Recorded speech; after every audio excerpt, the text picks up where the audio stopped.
something, I don't know if it's controversial, but like dealing with that particular style of hair, dealing with a curl, specifically an Afrocentric style curl, I mean, it has its challenges. And I mean, like, I can't put myself into someone else's shoes. So, like, my wife, who's Caucasian, I don't know what the experience is like dealing with, blonde hair that falls, or flowing blonde hair, as you would call it. I don't know. But what I do know is that the the experience of the Afrocentric curl, it's unique. And within that uniqueness, it presents some challenges. And all of those challenges aren't fun all the time. I don't think Yeah. so. I mean, as this is coming from a dad, from the outside looking in, I don't think all of those challenges are fun all the time. Yeah. But again, everything worth having, everything worth mastering, if it came to you easy, you wouldn't appreciate it. And I think that the hair is another example of that. So I just wanted to toss that out there and just say that, like, uh, I kind of embrace the challenge, and that's what it's turned to in our household. And I hope that's what we represent for our girls. Welcome to the Proud and Curly podcast, the podcast all about celebrating naturally curly hair. I'm Sierra, your host and founder, also known as C. Johnson on YouTube and Instagram, and you, my girlfriend, are in the right place. Every week, you'll get new insight and curlspiration on how to manage and maintain your natural curls. It doesn't matter if your hair is a wavy 2A type, a kinky 4C texture, or if you're anywhere in between. After the episode, the conversation always continues on the Proud and Curly Instagram page, so be sure to follow us there. This episode of the Proud and Curly podcast is brought to you by Proud and Curly Share Your Story. If you're learning to embrace your natural hair, we want to hear about it. What's your hair story? This show is made up of beautiful hair journeys and lessons from people all around the world, but no story is exactly alike, so we want to hear yours. Tell us a story about a hair mishap, adventure, or you can share an inspiring message for everyone to hear. This is your time to share your story and be featured on this podcast. To learn how, go to proudandcurly.com/pages/share your story. Let's start the show. Hi guys, welcome back to the Proud and Curly podcast. I'm Sierra, your host. And today we have an amazing interview, finally another interview episode for you guys that is quite a different perspective. So today's guest is Larry, who is a father of two biracial daughters, and they both have curly hair. His wife is actually white and she doesn't have curly hair, and so the responsibility kind of falls on him as being the black parent to figure out curly hair, which he's never had to deal with since he's only had brothers and he's only seen hair through his mom, but it wasn't like anything that he had to learn himself. And he's actually bald. So it's kind of interesting to see his perspective in this episode. Things that you wouldn't think of when you think of the natural hair community or a hair journey. You wouldn't think, oh, there might be other people that are just thrown into this thing and they're trying to figure it out too. So I hope you guys enjoy this episode. It is very interesting, and it also talks about identity and your identity with your hair, embracing your hair, and how he's trying to instill those good practices and good values in his daughters. Hey, Larry. Thanks so much for coming on the show. Hey, thanks for having me. I know we've been trying to set this up for a long time, so I'm excited to Finally. finally make this happen. Yes. So let's just jump right in. Like, wherever you want to start with this hair journey, because it's not really your hair journey, but it is your family's hair journey. So, Like, out of all the things in my life that I thought that I would do, being on a podcast about curly hair is not one of them. So first, a little bit about myself. I am a 45-year-old Black man. I am bald, so there's the irony with me being on a hair podcast. But I am the father of two biracial daughters, and my oldest daughter has the most beautiful curly woolen hair. And as a result, hair has been a significant part of our lives. But I'm gonna stand by and wait to hear whatever questions you have. oh, that's so cool. And when you were telling me that and showed me the pictures, I was like, oh my gosh, this is amazing. And I didn't even think about like what would it be like for a dad that doesn't know anything about curly hair to now be in that situation? So yeah, that's super cool. You know, I find it an ironic position to be in because it's something that you don't really think about. So, in my marriage, I am the Black parent, and you know, there's definitely something special about Afrocentric curly hair, and so also I didn't have any sisters. So, I mean, I had a mother, obviously, and I grew in a house. So essentially, I grew up in a house with a dad, a brother, and my mom. And it's not like my mom spent a lot of time sharing stories about like hot combs and curling irons to me. Like she just didn't. I mean, just by way of being a Black person, you've still been in an environment where you pick up little things, but it's not something that I've ever really been specifically involved in is doing a woman's hair. So at the time that my daughter comes into the world, and we start to realize that her hair is standing up, like her hair rises toward the sky. And another thing, like the first thing that actually we noticed about it is it's beautiful. The second thing we noticed about it is it's very difficult to comb, and she is one of the most tender-headed individuals I've ever met, which made like time to brush or comb out her hair like an event in our household. It's something that we had to plan for. How old was she, your first daughter? How old was she when y'all started to notice, like, oh, this is different. We need to figure out how to do this curly hair thing. Did she come out with a lot of hair? Or? Well, okay. I think what is interesting about the story is I would say around the time that she was 2. Like, so that's the point where the hair really starts to fill in. And if you lay down, your hair actually gets matted. Well, initially she would, when she was very young, she would let us brush it out. But as it started to get older and she started to move on from 2 to 3, she became more and more resistant. So by the time that she was 3 years old, just the sight of a pick or a brush or whatever instrument we were using, she was just upset. And so it became a thing where in our household, dealing with her hair wasn't a daily practice. It was something that we did a couple times a week, maybe weekly, but we largely let our kid run around like the wild-headed kid that wasn't combed. I mean, whenever she had a bath, we made sure that, we washed it, we put products in it, but we kind of let it go. And when a child's that young, it's actually kind of cute. You know what I mean? I don't know if you've ever seen the movie Stargate where they have little cave children running around, but that's kind of what my daughter looked like for a while. So if that is us, I mean, shame on us as parents, but like one of the most painful things to see is to see your child cry, right? What a predicament this must have been like for my wife, because here you are, like me as the Black parent, I have like some familiarity, even though I didn't grow up in a household full of Black women. But I mean, I had aunts, I had cousins, I had sisters, I had friends. So, you know what I mean? I'm still inundated with the Black experience and familiar with hair. Not saying that all curly hair belongs to Black people, but as I mentioned before, the Afrocentric curl is something special. But to think about the predicament that my wife must have been in is like, you have a child. So a child very much feels like part of you, right? And so there's certain just ways that you kind of pass down. And so like to have a child that comes out of your body and then it has this one characteristic that's nothing like you. Like, I mean, hair is still hair. However, this hair is specific.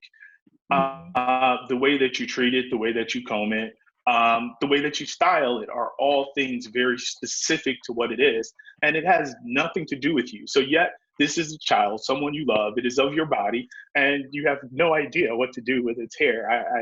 I thought that must have been an interesting experience for her. I do kind of find also heartwarming about it. And because at first you could look at it in a way that could be offensive. It's so many times that, my wife would tell me that she was in a grocery store or she was at the doctor's office and someone would approach her and be like, hey, so what do you do with her hair? So, hey, I have a suggestion in products. Here, we have this product, whether or not, this or that or whatever. Hey, what are you using? Like, you should wrap her hair in a silk scarf. Like, here's beauty salon. And so she would constantly get suggestions from women, right?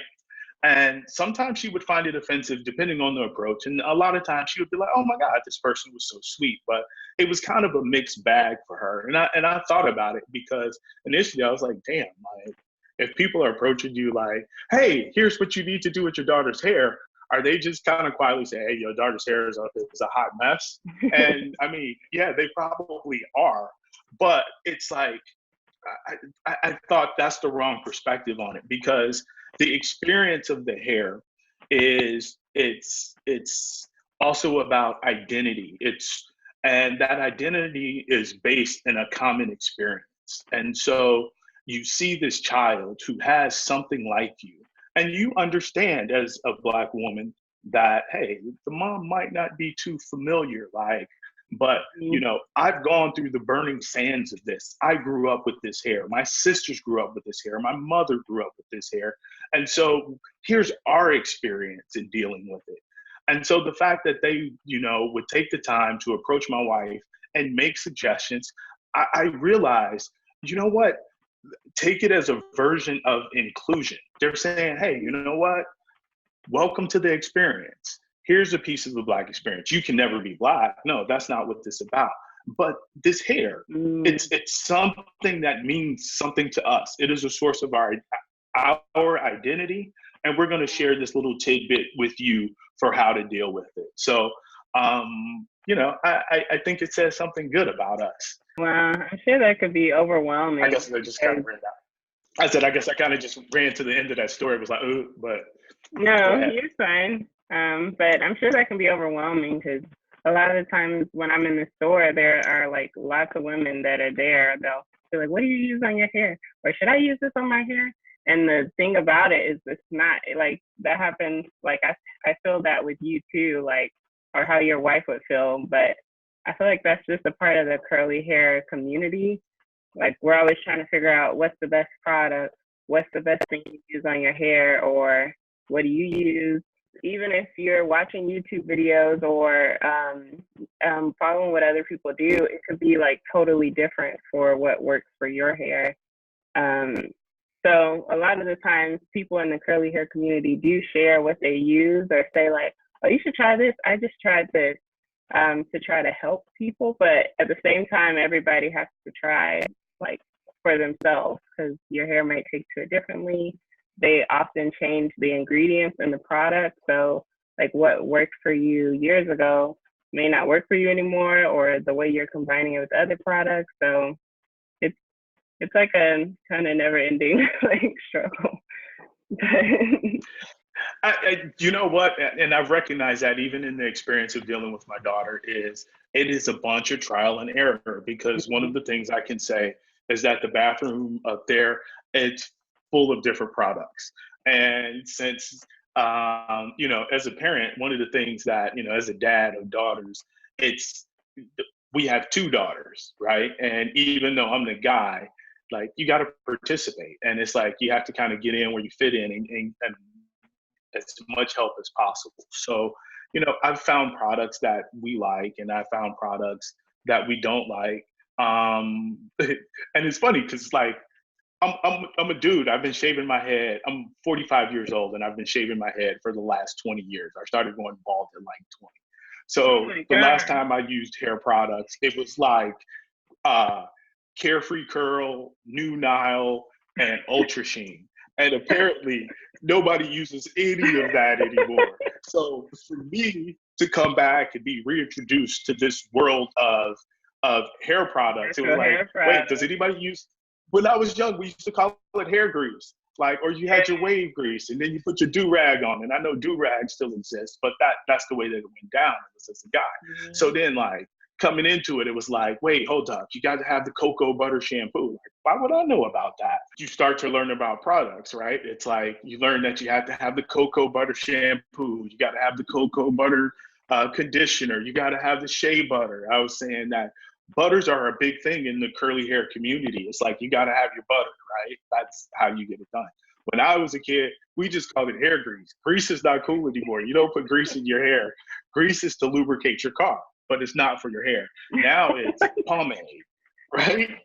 So, like, I'm just saying, as a guy that shaves his head and then, just put something on to make sure that you moisturize your scalp, the progression of products was something that was new to me. You know what I mean? And so, not having necessarily done the experience myself. And then two, okay, I knew about the like the silk bonnets and the headscarves and that whole deal, but it's like you don't really process it until you have to deal with it, if that makes sense. Before it's like, yeah, I remember an ex-girlfriend would put that on her head, but like, having to go purchase it for myself, like it's not something that I very often had to do. So what I'm saying is you learn, but for us, I imagine that the process of experimentation was probably much wider. Another thing that I want to take a moment to comment on is one of the ways my mom taught me to style my daughter's hair was in old-fashioned Southern plaits. I watched my mom do it, and I realized the advantage of braiding my daughter's hair because I realized, one, that it would hold, two, that during that time that it was in braids, it would not get tangled, and three, in a way, it's kind of cute. So, and it doesn't necessarily take a ton of time to do. So after watching my mom do it a couple times, me as the Black parent, having seen it before and familiar with the concept, not saying that a person of another ethnicity couldn't braid hair, but for some reason, I took the responsibility on myself and said, I'm going to figure this out. I've seen it done. I can do this, right? Mm-hmm. So I would sit down and I would style my daughter's hair in what I call daddy braids. Mm-hmm. And it was basically a version of the Southern plaits, which I thought was really cute of her to wear. But one of the, I keep using this word, ironic, but one of the ironic things about putting my daughter's hair into these Southern style plaits, or the quote unquote daddy braids, is it also reminded me of some historical images that represent Black people specifically. And not all of those images are positive. One of the archetypes that specifically comes up in my head, or one of the negative stereotypes, is the image of the pickaninny. And so if you Google the idea of pickaninny and then go into images, many of those images that you see will have the girl's hair styled in something similar to Southern plaits. And as a parent, and especially a parent of a biracial daughter, it's like there's just kind of this extra awareness of what it is that you're representing. And so I at first I could view that as a negative thing, and then I kind of thought about it, and I was like, you know what, like, one of the things that's amazing about what we've done is we've taken pieces of our heritage that have not necessarily been positive, from everything to the use of the N-word to some of our Southern style cooking. And we've basically reformulated and said, this is part of our heritage. And this is a memory of who we are. We've taken it and we've come beyond this, but we can still use this as a piece of the celebration of who we are. And so that's probably the same way that I should view her hair. And I hope that this concept of hair isn't necessarily just about how do you get your curls in your hair, or like, how do you manage the curls in your hair? No, it's about so much more than that to me. As I mentioned before, it's about shared experience. It's about something beautiful that represents us. Like, the curly hair experience is something exclusive to people with curly hair. Even me on the outside as a guy, I can recognize the specificity of the experience through living life with my daughters. And for me, it actually has been, for me personally, because let alone my daughter, it's been a source of pride. And one of the things that we always try to emphasize in my household is that it's beautiful, that your hair is beautiful, because one day there's always this possibility. She's a biracial girl. And so someday she can look at her mom, brush her hair, her blonde hair that falls to the ground out in about a minute. Okay, I know this is a podcast, but if you can't see me, I'm making the motion of quickly taking a hairbrush through your hair. So, you know what I mean? That is something that my daughter is never going to be able to do. And so, like, you know what I mean? Her style of brushing, it's going to be a different experience. And so I never want her to look at that and then regret what it is that she is dealing with. And I think we've done a pretty good job, because as we style her hair, she's found more fascination by it. And as she's gotten older, I know before I was telling you how we would go for days and days and days. The experience, eventually we were introduced to Just for Girls Hair Salon, which has been a huge game changer in our life. Later on we could talk about the Black Hair Salon experience, because that's something too. But you know what I mean? One of the things that they do is they do natural braids for little girls. And for us, I don't want to plug them, because this podcast isn't about plugging, but it's about telling our story. And right now they're a part of our story. So, they've done all types of what I've learned about scalp braids. I've learned about block braids. And my daughter's had them all. She's also had a tribal style braids.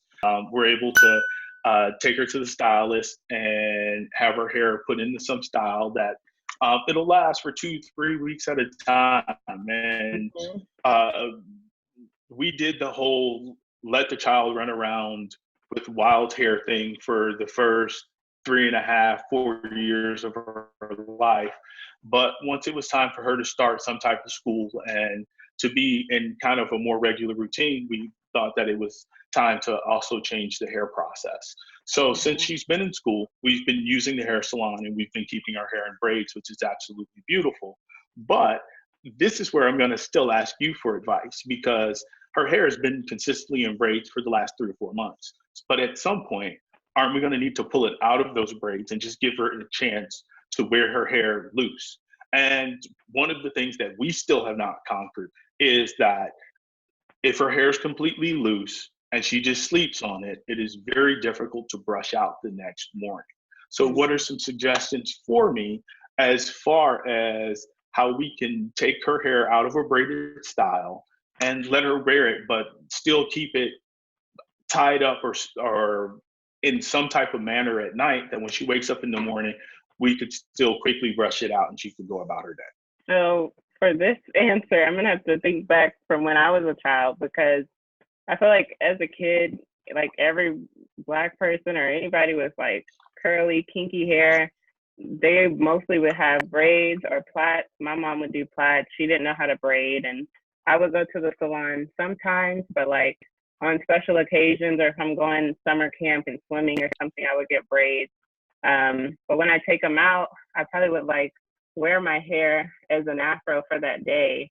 And then either we're gonna wash it in the morning or we're gonna wash it that evening. My mom would wash my hair. The easiest thing to do would be to put it in plaits or something, because then it would start to get all frizzy and tangled and everything. And if you want her hair to be loose, I would say to like wash it, detangle it, and put it in like braids or twists when she goes to bed. And then during the day, she can wear it out. But like when she sleeps, so it sounds like, or when she's gonna be rough in her hair, like especially when she's sleeping, you don't have to do like nice twists. You could just take sections and twist it up, even if it's just 4 big twists, and she just goes to bed. And then in the morning, it'll be much easier to like still wear her hair down or help her like have her hair styled down without it being up. Oh, so it sounds to me she's not done with daddy braids just yet, huh? No. I would say that the braids or twists or something, even if it's just ponytails or like a puff or something, that would be helpful until she's a bit older and can start to like start doing her hair herself, like start like remembering like, okay, I need to detangle it, or just being cautious of like what to do with her hair instead of like running in the dirt, or she's a kid, so she's not like, oh, you know. But the lesson learned here, if I'm hearing you correctly, it sounds to me that like the idea is to never let her go to bed with her hair just completely loose. It needs to be semi-tied up in some form or fashion to help prevent or minimize the amount of tangling that's going to happen over the course of the night. Is that what I hear? Yeah, unless you're going to tackle the hair in the morning, like unless you're going to detangle or have wash day the next day. But if you want her curls to last, it would be like, it would take time. Because even for me, still now, if I'm like combing through my hair, like if I go to sleep, oh. Go ahead. She wants to be a part of the podcast. Oh. She's making her presence. Come later. Yeah, I'll go get them when we're gonna wrap up at the end. Okay. But so you were explaining. Yeah, even for me now, like last night I slept with my hair wild, and I was like, oh God, like I'm gonna get on this video, and my hair was literally like all around here, just really big, and like in there it's really like thick. So when I take a shower, I just wet it, and you can see that it's like, you may not can see, but it's tangled right now. Like if I took it out, it's pretty tangled. If my hair was detangled, it wouldn't be like a puff. It would just be like kind of like curls hanging, if that makes sense. But it's pretty tangled right now. I need to wash it and detangle it. But I like, even if she's gonna sleep with her hair wild, have like have a satin pillowcase, because that helps. It'll still tangle, but it won't dry her hair out. And like, does she have like a satin pillowcase, or does she wear a bonnet? She's got a bonnet, and she also has a head scarf. So she's got both a silk bonnet and she has a head scarf. But you know, she is she's closer to 5 at this point. So she's 4, closer to 5, and you know, that's part of the challenge of it. A 5-year-old only has so much understanding of they just know that when you try to comb their hair, it pulls, and then when they sleep, if the bonnet, they're not feeling it at the moment, it's, you know, 50-50 that it's going to actually stay on her head through the night, you know. And I've tried many times, because we also have a headscarf to try to tie on. I haven't quite mastered being able to tie it on and have it stick through the night. So those are things that we're working on. Those are things that don't work for me still. Like I'll wake up and the bonnet will be off, or it'll be half off. The do-rags never really worked. If they did work, I would have like hard lines in my head the next day from tying it so tight. But I would recommend a satin pillowcase. And they're not really expensive. You could just get one for the main pillow she sleeps on, and that'll help. So if it comes off, or if she doesn't even have it on, like that'll somewhat help her hair not get so like matted, like when it's rubbing against the sheets and stuff, that can create like tangles and stuff. So talking about tangly hair. Lessons learned. Yeah. Talking about tangly hair, I want to get into the story of detangling her hair when y'all decided that you didn't want her to go weeks without brushing, and you decided, okay, we're going to brush her hair today. That story. Okay. That's funny. So as I mentioned earlier, we were the parents that would sometimes let our kid go. We would brush it out maybe twice a week, once a week, just depending on whenever she would finally let us get around to it. Well, pretty early on, my daughter developed a real aversion to getting her hair combed. It could be the fact that we never really established a regular habit, but once it was finally time to do so, she would cry and scream, and sometimes just the amount of effort it would take her to get to sit down and stay in place for an hour or two was just not worth it. And so as a result, we would put it off. So ultimately, I guess it really comes down to the parents. This is still before she was starting pre-K. So maybe a month or two before we knew she was going to start school. So she's somewhere in her fourth year. And those days between brushing to turn to weeks, and those weeks turned into I don't know how many. And a couple times we had touched her hair with the brush where we kind of fluffed the top of it out, but a complete just from the scalp, getting it out, we just hadn't done. And so to be honest with you, I don't know how long it was. And neither one of us wanted to tackle the project. And my wife has a preference for, my daughter has a preference for my wife. Like, because I would do it faster, but I'm a guy. And the pick, we would use a combination of the two items to get through it. And I would say, hey, you could sit down with me for like 15, 20 horrible minutes, or you can sit there with your mom for like an hour and a half. Like, you pick. And mostly she would pick to be with her mom. And so this responsibility of doing her hair often fell to my wife. And but on this particular day, it just had been so long, and it was about 10 in the morning, and I was like, you know what? Let's just start dealing with her hair. So I pulled over side and basically trapped her in between my legs and held her in place and said, we're going to start brushing out your hair. And I started picking it out. And, just kind of one piece at a time, because I'm trying not to hurt her. And then after about like 2 hours, my wife looked and said, oh, you did pretty good. And it's now about 12:30. It started maybe a little bit before 10 a.m. And my wife was like, hey, you've been at it for a while. Like, I'll take over. Like, you've done pretty good. And so my wife took over and started picking her hair out. So I don't know, we got about a third of the way through it, and now it's probably 2:00, and we had to take a break to eat.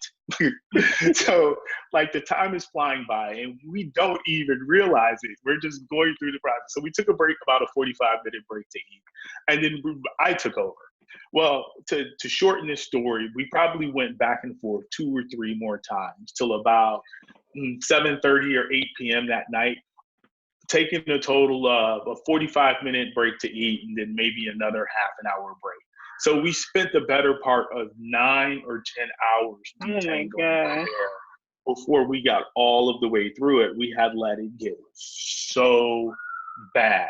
And so in order to not hurt her or yank all of the hair out of the head. And so one of the things that I learned is when this happens, it's like you're literally pulling it apart piece by piece. So it's almost like you have to pull it apart, then comb, pull it apart, comb. Mm-hmm. And so immediately after that is the next day that I made the first call to Just for Girls. I said, when can we get an appointment? So I put her hair in daddy braids, and we made her appointment for a week later. And she has always had her hair in a style since. Wow. Yeah, but that was the deal breaker for us. So we literally spent an entire Saturday, I think it was either Saturday or Sunday, but we spent an entire weekend day taking turns combing my daughter's hair. And that's the point that we realized that we had to do something. That wow, as I sit here and tell this story, because I was like, man, I don't belong in this podcast, but I realized that, yeah, because, it's funny because there's so many things that you probably take for granted. And by the experience of me being a dad and me being the father of a biracial daughter with hair that definitely leans more toward the Afrocentric side, there's all of these things that you probably just deal with naturally. They're just part of your everyday life. Whereas to me, there are these interesting lessons that I had to learn. Is that making sense at all? Yeah. It's a part of your process.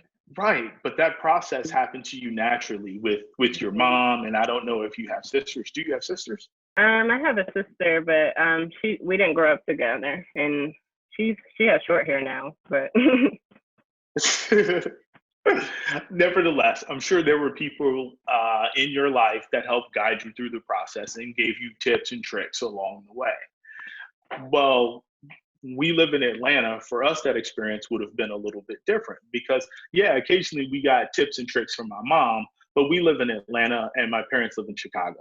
And the Wow. portion of our family that's here in Atlanta is the white side of the family. So that's my wife and her parents and her sister are all here. Mm. Well, none of them are going to know anything about silk pillowcases and bonnets and pomades. They just don't. It's not a part of their life. And so, like, that's why when I look back on it in retrospect, once again, that I feel just the warmth of the community, like the way that people reached out to us and were willing to share. And that is a big part of the way that I can't even say we found our way, but it's a big part of us still finding our way through this process. Yeah.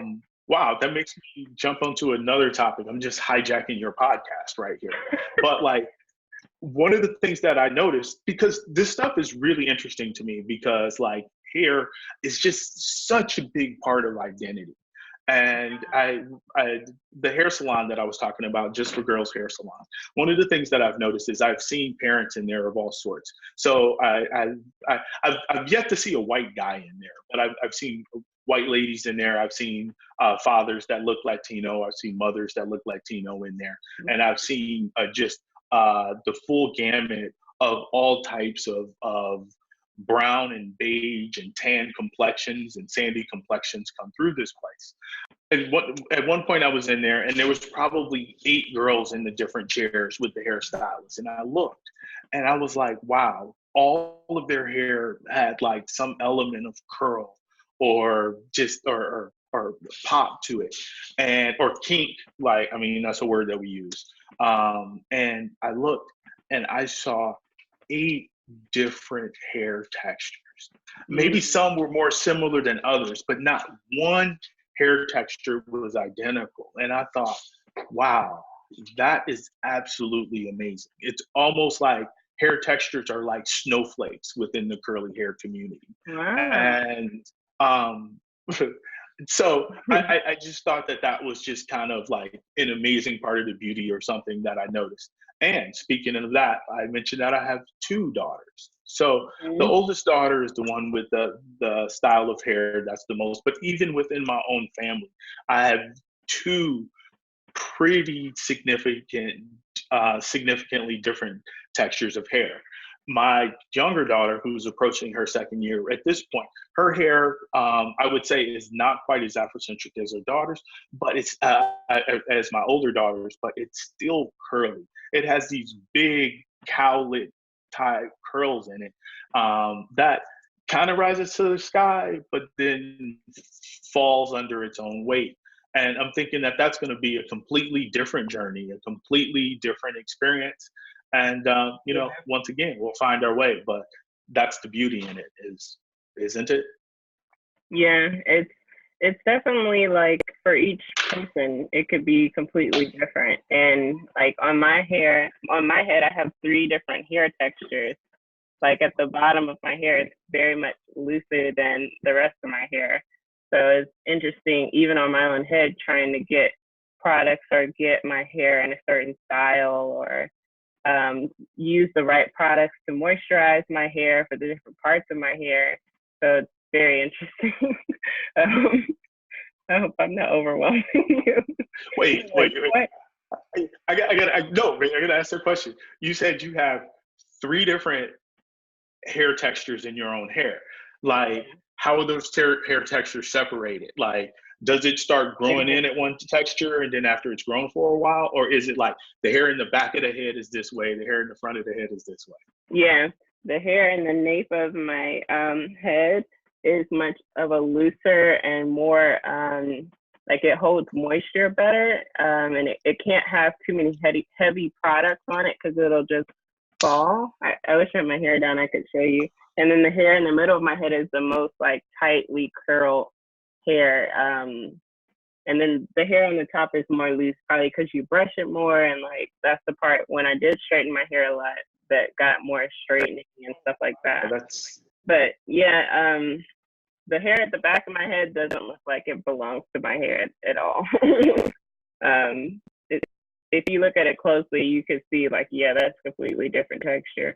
And so when I was basically like, from my childhood, I only learned how to straighten my hair and what my hair was like supposed to be like straightened. And even now that I'm thinking about it, looking up to my sister, even though we didn't live together, she had a perm and my mom had a perm. So I was like, oh, I need to get a perm because that's what we do with our hair.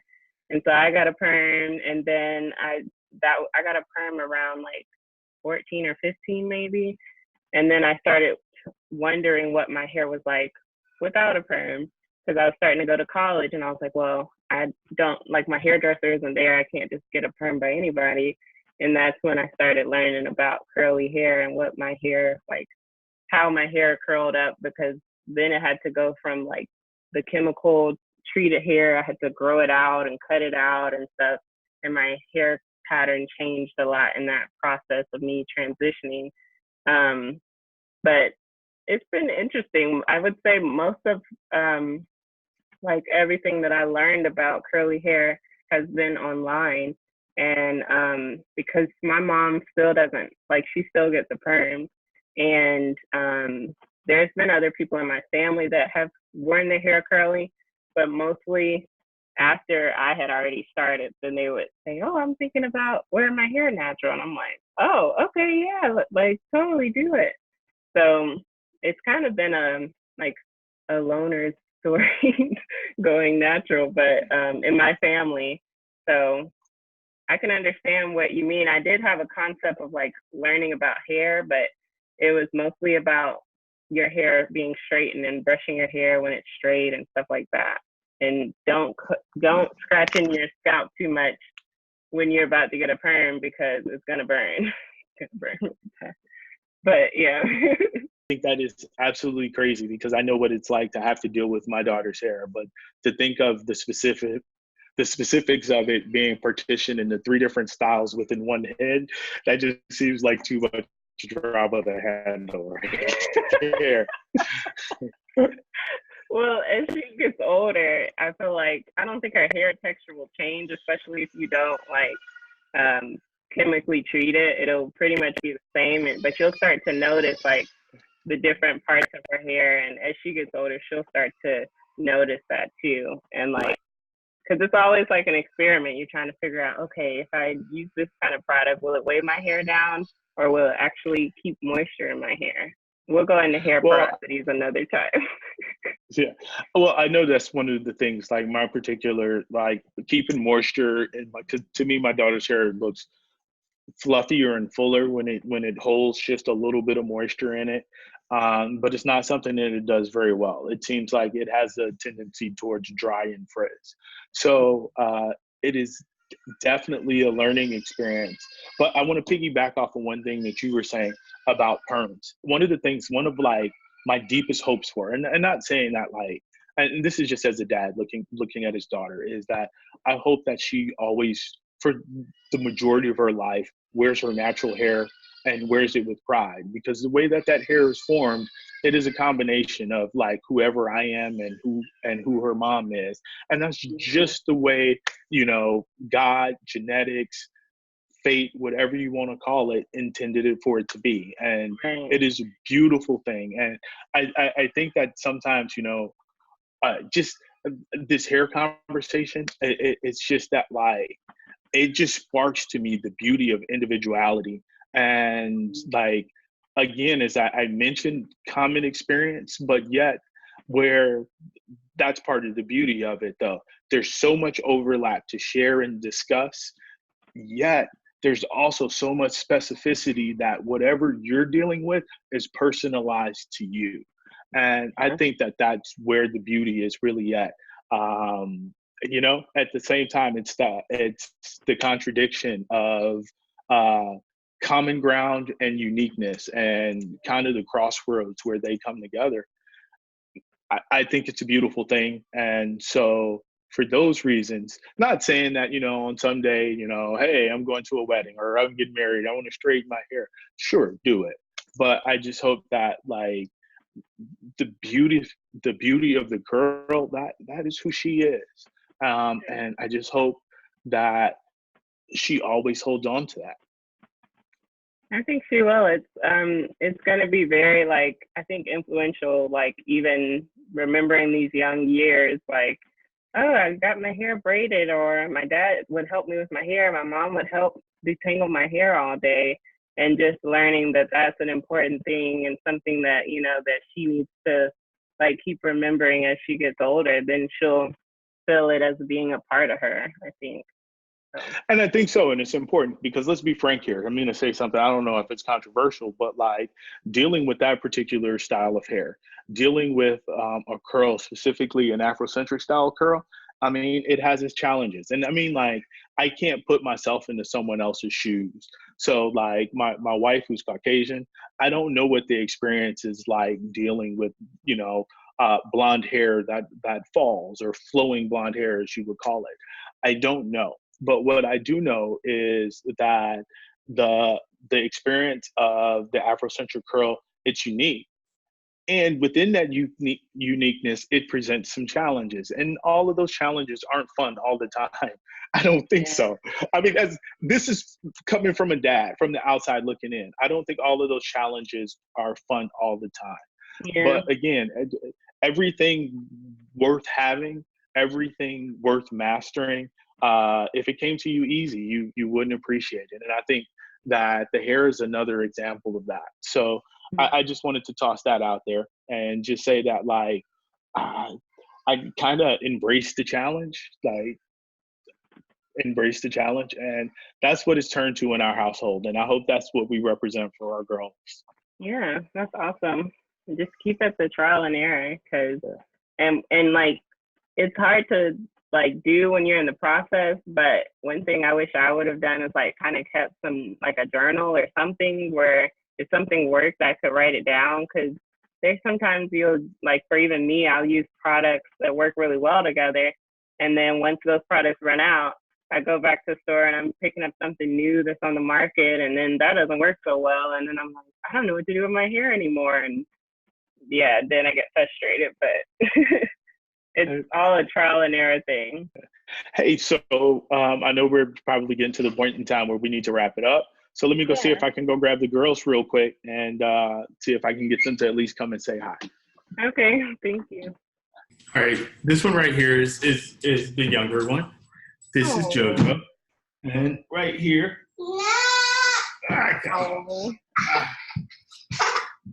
And this right here. And this is Saya. Hi, Saya. Would you tell her what you think of having curly hair? I love your braids. Hi. Hi. What do you think of having curly hair, Sai?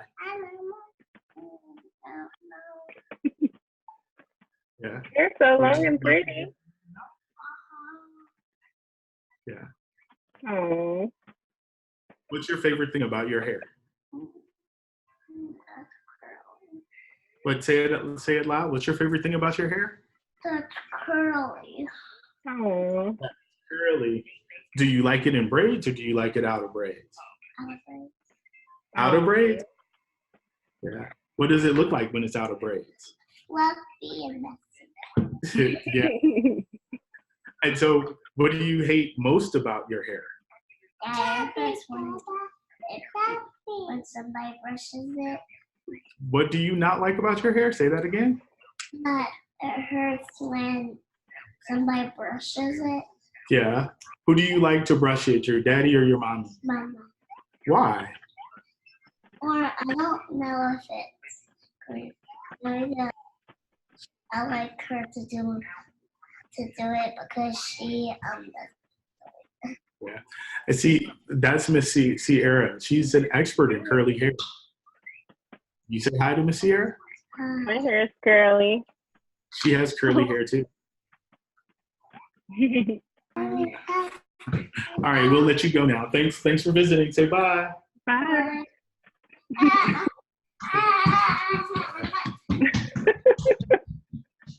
And say hi. What's her name?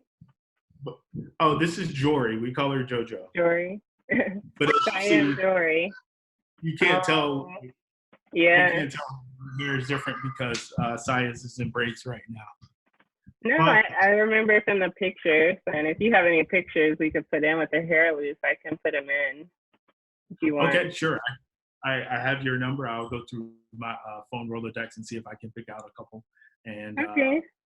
And like she can even say, I like my hair now at 4.5 years old, almost 5. So that's really cool. I can't remember how I felt about my hair at that age. Yeah, she actually said her favorite thing about it is she likes that it's curly. Mm-hmm. So we're doing something right. Yeah, that's awesome. Well, thanks for coming on the show. I don't want to hold you up too much. No, thanks so much for having me on the podcast. It was an absolute honor. So I had such an amazing time talking with Larry and then meeting his daughters at the end. That was such an amazing time. And it was just so interesting to me that she loved her hair and she wants to wear it out. So I know that'll be a thing that they'll be able to do soon. And I'm excited for them because even me trying to think about, oh, what was it like for me as a child? I couldn't even remember. But now he is very active in creating that. He's also coming out with his own podcast called A Different Perspective. And it's more of a sports podcast, but he did want me to mention it. And he's been like, how do you have your own podcast and stuff? So we've been kind of exchanging tips. But then he also had this amazing story that we were able to have him on the show. So I'm so happy we got to share that and hope it was helpful for anybody that may also be in that situation, or if you know someone in that situation, definitely share this episode. But if you want to check him out, I will leave his link to his podcast in the description bar. It's called ADP, A Different Perspective Podcast. So I'll leave the links down below if you want to hear more from him.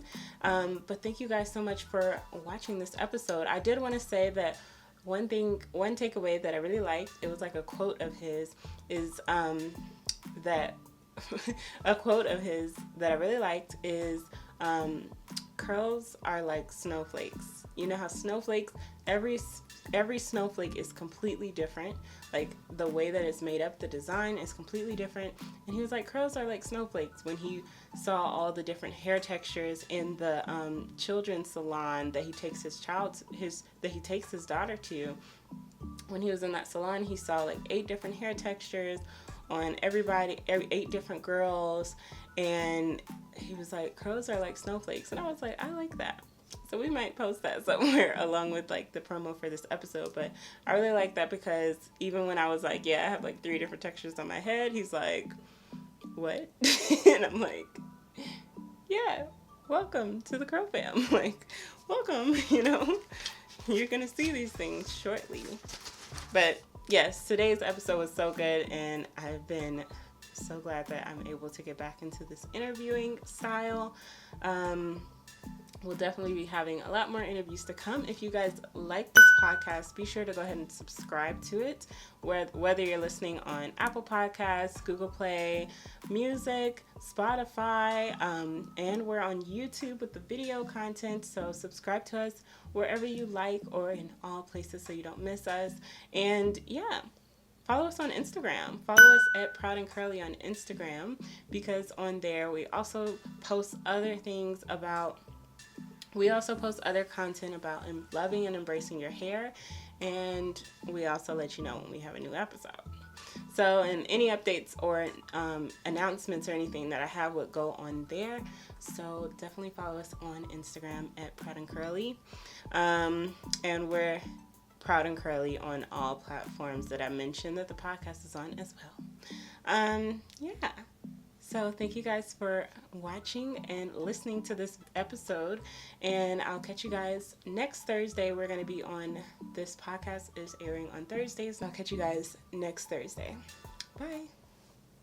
All right, that's it for today's episode. Thank you so much for listening to the Proud and Curly podcast. If you like the podcast, please show your support by leaving a rating on the Apple Podcast app. It helps me so much, and it also helps other people find the show. Special thanks to Terrence, Esquire, Huggins for producing the music in this podcast. You can always check out his website, SoundCloud, and follow him on social media at Esquire Music 111. All of his links are in the show notes. If you're looking for more curly content, be sure to follow us on Instagram. But until next week, stay proud and curly.